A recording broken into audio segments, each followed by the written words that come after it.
กินเอาปุ๊บเป้าเฮ็ดขึ้นใช่ไหมแม่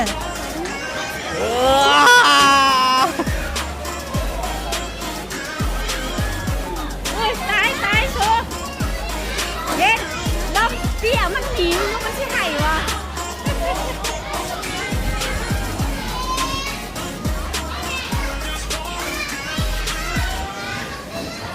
ไม่ได้ไหนตื่นท้ายวิดีโอจ้ำมันว่า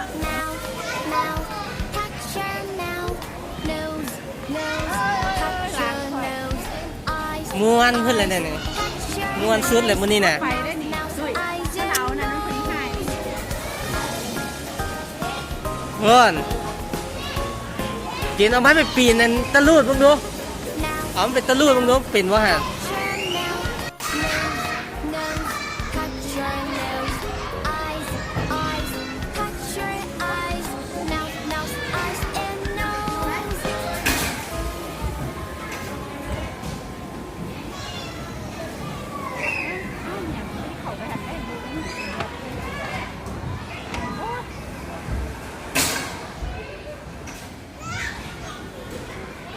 เด้ถ่ายวิดีโอไหม